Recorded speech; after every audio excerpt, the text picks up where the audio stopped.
Kekafiran itu lebih dekat daripada kefakiran itu lebih dekat kepada kekafiran. Apa itu hadits yang sahih?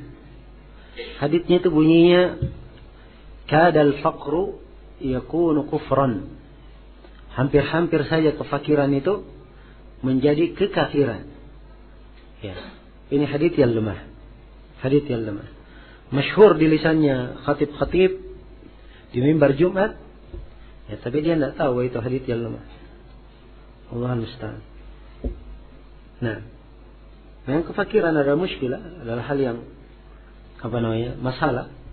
Dan Islam telah menuntunkan tuntunan-tuntunan untuk memberantas kefakiran dan menunjukkan jalan-jalan bagaimana seorang itu bisa hidup dengan ekonomi yang baik. Iya. Ini pembahasannya luas. Ya. Saya cuma ingin isyaratkan saja. Wah, jangan sampai disangka tidak ada dalam Islam hal-hal yang menjelaskan tentang hal ini. Ini tentang hukum salat Id. Tidak adanya adzan dan qomat. Ya. Itu tidak menunjukkan bahwa salat itu adalah sunnah. Tidak menunjukkan. Apa hukum jual beli hewan yang haram dagingnya dimakan dengan tujuan tidak dimakan tapi untuk dipelihara? Ya, dilihat hewannya. Kalau dia misalnya seperti kucing, biasa tabiat manusia yang memeliharanya, tidak ada masalah dipelihara. Ya. Sepanjang tidak ada nas syariat yang melarang. Nah, sebab anjing dilarang dipelihara selain daripada maksud apa? Dipakai berburu atau menjaga pertaniannya. Ya. Nah, bagaimana kalau orang yang meminta ke rumah-rumah seperti untuk panti asuhan, dan bagaimana juga yang di jalan-jalan raya? Maksudnya bagaimana apanya? Dikasih atau tidak? Atau bagaimana hukum perbuatan itu? Kalau dia datang minta, dia lihat keadaannya. Iya. Dan telah berlalu bersama kita di penafsiran surah apa? Surah Ad-Duha, tentang tidak boleh menghardik as-sa'il, orang yang meminta. Ya. Jadi kalau dia tidak mau memberi, dia jangan hardik. Diarahkan kepada hal yang baik atau dia berkata tidak, atau yang semisal dengan itu, menolak. Nah, tapi kalau dia lihat adalah orang yang layak diberi, dia beri. Kalau dia punya kemampuan, dia beri. Dan seorang itu banyak ditolong karena dia berbuat baik kepada orang-orang yang lemah. Iya. Apa hukum orang yang menahan walimah padahal sudah sanggup dan mapan dalam segala hal? Bukan menahan walimah, yang menahan nikah maksudnya. Ya, kalau walimah bikin saja walimah. Ya, tapi yang penting itu nikahnya. Ya. Orang yang menahan nikah padahal dia mampu. Ya. Dia mampu, ini dilihat keadaannya. Ya, kalau dia menahan nikah, dia sebenarnya sudah pengen nikah. Dan kadang dia jatuh dalam dosa, kadang kalau dalam keadaan seperti itu, maka dia berdosa menahan seperti itu. Sebab dia hukumnya wajib untuk nikah. Ya. Tapi kalau dia menahan, dalam artian, dilihat apa arti dia menahan. Kalau dia punya prioritas lain, misalnya dia sedang mengejar target, misalnya menuntut ilmu atau yang semisal yang itu adalah hal yang bisa dimaklumi. Ya. Tapi kalau tidak ada udzur yang lain, maka orang yang seperti ini adalah orang yang meninggalkan sunnah Nabi SAW. Sebab nikah adalah sunnah yang sunnahkan, menjaga kehormatan seseorang dan menyempurnakan agamanya. Apakah disyariatkan meludah ke kiri ketika sholat apabila pikiran kita memikir yang lain-lain kepada dunia? Ya, kalau dia anggap itu dari syaitan, tidak apa-apa dia meludah ke kiri. Ya, tapi jangan dia ludahi orang di sampingnya. Nah, meludah ke kiri itu bukan artinya diludahi orang di sampingnya. Boleh dia menghadap ke kiri sini, ke lengannya sendiri. Ya. Dia dan meludah bukan artinya dikeluarkan semua liurnya, ya. Tapi dia ada basahan-basahan sedikit. Iya. 3 kali. Dan itu ada dalam hadis dan diriwayatkan oleh Imam Muslim. Kalau seorang sedang salat, kemudian dia seakan-akan tidak tahu apa yang dia baca, hendaknya dia meludah 3 kali sebelah kirinya. Sebab itu syaitan yang bernama khinzib. Ya, dia memang tugasnya begitu. Ya, kerjanya membuat orang salat lalai dari apa yang dia baca. Apakah boleh menggunakan ayat-ayat Al-Quran atau orang yang adzan sebagai nada dering di HP? Ya jawabannya ini tidak pantas, dan hal yang tidak diperbolehkan. Ya sebab Al-Quran adzan itu jangan dihinakan, dijadikan nada dering. Ya baru bunyi, ya diangkat halo. Ya sebab padahal lagi membaca ayat ini, apa namanya, HP-nya. Ya, padahal kalau bacakan ayat kan diperintah untuk apa? Dengarkan. Ya kalau lagi bunyi pas di WC bagaimana? Ya, bahaya ada orang baca Quran di WC. Ya. Nah, ini menghinakan Al-Quran, menghinakan kalimat-kalimat dzikir. Karena itu tidak pantas seorang yang mengetahui hukum dan belajar, ya, dia pakai nada dering itu untuk nada dering. Ayat-ayat Al-Quran adzan itu untuk didengar, ditadabbur dengannya, bukan dipakai untuk nada dering. Yang pertama. Ya. Kalau sudah mengetahui ini, maka yang kedua, yang dipakai adalah apa? Nada dering biasa saja, bukan musik, bukan pula yang lainnya. Pakai nada dering yang biasa, insyaallah taala itu sudah cukup. Ya walaupun kuno sedikit tidak apa-apa. Ya.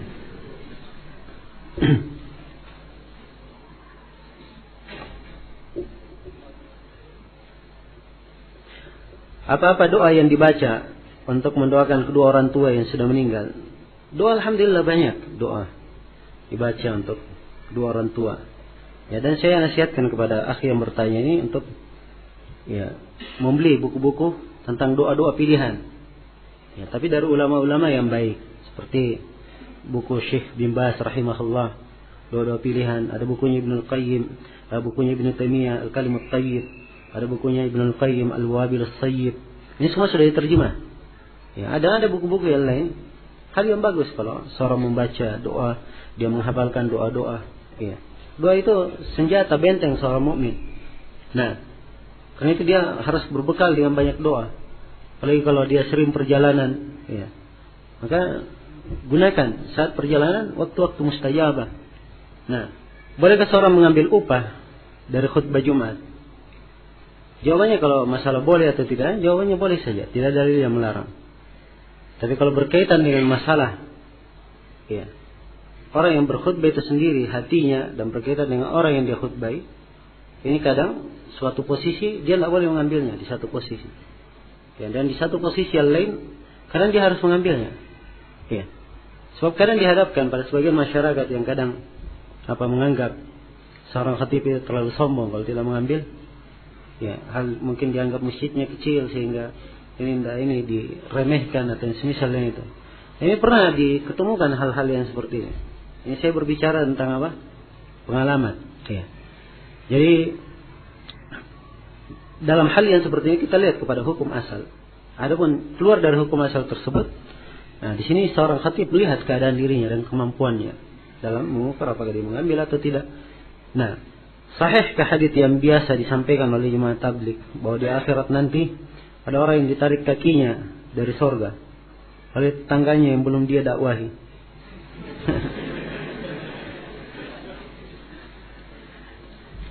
Ya, ini hadits baru saya dengar, ya. Baru saya dengar. Tapi saya bisa hukumi langsung sebagai hadits yang palsu. Ya. Kenapa? Hadits palsu itu ada ciri-cirinya. Ya, di antara ciri-cirinya dilihat dari si lafadznya. Kalau lafadznya menyelisih nas-nas syariat, langsung dikatakan palsu. Ya. Bagaimana caranya? Sudah masuk surga ditarik lagi keluar? Tidak ada ceritanya seperti itu dalam syariat. Orang yang sudah masuk surga dia kekal di dalamnya selama-lamanya. Ya. Apa maksud hadits? Tanda hari kiamat apabila hamba melahirkan majikan dan orang-orang miskin berlomba-lomba membangun. Ya, seorang hamba melahirkan majikan, maksudnya seorang budak. Ya. Budak itu dimaklumi ya dalam hukum Islam, kalau diperangi negeri kafir, terus ada tawanan perempuannya boleh menjadi budak kaum muslimin. Dan itu manfaatnya besar. Ya, pertama untuk menahan, sebab mereka ini membawa kejelekan di tengah manusia. Maka harus tinggal bersama kaum muslimin supaya tertahan kejelekannya. Apakah dengan dia hidup bersama kaum muslimin supaya tidak menyebar kejelekan, kesyirikan, kekufuran yang dia bawa, atau hal yang kedua dia didakwai sehingga masuk Allah, masuk Islam. Banyak lagi manfaat lainnya. Ya. Maka diperbolehkan, ya, seorang itu memiliki budak, dan diantara hukum berkaitan dengan budak, kalau dia sudah memiliki, sudah selesai istibra, maka dia boleh menggaulinya. Ya. Dan kadang lahir darinya tuannya. Jelas? Kadang lahir darinya tuannya. Maka tuannya di sini ya, ikut nasabnya kepada siapa? Kepada anak dari budak ini ikut nasabnya kepada siapa? Kepada tuannya, kan begitu? Ya. Akhirnya dia pun ya, melahirkan tuannya. Itu makna yang pertama. Dan ada di kalangan para ulama ya, yang mengatakan bahwa makna hadits ini banyaknya anak-anak yang durhaka kepada orang tuanya. Ya, sehingga orang tuanya itu dianggap sebagai budak. Ya, dianggap sebagai budak. Ini dua makna yang paling zahir dan mungkin disebut dalam hadis. Ada makna yang lain disebut oleh para ulama. Adapun berlomba-lomba dalam membangun, ini akan nampak nanti di akhir zaman. Pengembala kambing tidak memakai alas kaki, tapi lomba-lomba meninggikan bangunan bertingkat-tingkat. Nah, ini sudah mulai kita lihat khawatiran. Sudah mulai kita lihat. Nasallallahu iya. Sekarang kalau lihat di kampung-kampung Badui, ya, kampung-kampung tapi ya, hanya mengembala onta, mengembala ini, tapi punya 3 mobil, punya 3. Ya. Kemudian itu belum lagi akan berkembang nanti. Akan berkembang. Itu dari tanda-tanda menunjukkan hari kebangkitan. Ya, semoga Allah Subhanahu wa taala memberikan petunjuk dan hidayah kepada kita semua. Apa hukum mencintai orang kafir, perempuan, dan ingin menikahinya? Apakah boleh hal demikian? Ya, jawabannya, ya, seorang perempuan mukminah itu lebih berharga, ya, dari perempuan kafir. Walaupun engkau kagum dengan kecantikannya, ya. Dan demikian sebaliknya, seorang laki-laki mukmin itu lebih baik dan lebih berharga daripada laki-laki kafir. Walaupun perempuan kagum terhadap ketampanannya misalnya. Nah, karena itu tidak disyariatkan ya seorang menikahi non-muslim. Dan ini hukum bermana haram bagi perempuan muslim menikah dengan laki-laki kafir. Hukumnya haram dalam syariat. Adapun laki-laki muslim menikah dengan perempuan kafir dari ahlul kitab, ini letak silam pendapat di kalangan para ulama. Dan yang benarnya boleh kalau terpenuhi syarat-syarat dan ketentuan, ya, dan dia melihat bahwa perempuan itu mungkin untuk dia dakwahi, diajak kepada Islam, ya, diajak kepada Islam, dan dia sendiri punya benteng-benteng tauhid yang baik, membentenginya dari kekufuran dan seterusnya. Tapi yang paling selamatnya adalah dia tidak menikahi perempuan yang tidak seagama dengannya. Apa hukum jual beli tanah dan makan dari hasilnya? Boleh saya jual beli tanah. Kenapa tidak boleh? Ya. Saya nggak paham ya apa yang diinginkan dari pertanyaan. Kalau masalah bolehnya boleh saja. Ya. Maklar tanah. Kalau dia maklar itu namanya apa? Orang yang jadi perantara. Maklar itu banyak hukumnya. Dilihat posisinya maklar ini sebagai apa dia di situ. Ya. Apakah dia sebagai orang yang menyambungkan harga dan dia diberi upah nanti, atau orang yang diserahkan kepadanya wakalah. Kemudian dia berhak menentukan harga. Ya. Dilihat. Ada yang boleh dan ada yang tidak boleh. Ya. Maka saya harapkan kalau ada yang bertanya berkaitan dengan masalah ini diperjelas pertanyaannya. Diperjelas supaya nampak apa yang diinginkan. Bolehkah saya mengikuti pendapat Syekh Al-Albani bahwa salat gelombang kedua di masjid itu makruh? Ya kalau masalah boleh aja, boleh saja. Siapa yang melarang Anda? Ya. Karena saya menganggap hujjah beliau cukup kuat dan tetap berlandas pada manhaj salaf. Boleh saja, tidak ada masalah. Sepanjang antum sudah baca hujjahnya Syekh Al-Albani, tapi sebaiknya antum baca juga hujjah yang lainnya. Ya. Jangan baca hujjah Syekh Al-Albani, saya anggap sudah cukup kuat. Tapi belum baca yang lainnya. Ya. Belum baca yang lainnya. Harus kita tahu ya bahwa di dalam masalah ini sebagaimana yang saya terangkan, pendapat kebanyakan para ulama menyelisih beliau. Ya. Menyelisih beliau. Kebanyakan para sahabat dan ulama terdahulu tidak di atas pendapat ini. Dan kebanyakan para ulama di belakang tidak di atas pendapat ini. Dan saya sendiri secara pribadi, saya tidak hafal dari seorang guru saya pun, dari ulama besar yang saya ketahui masa ini ada yang berpendapat seperti pendapat beliau. Iya. Dan Syekh bin Baz, Syekh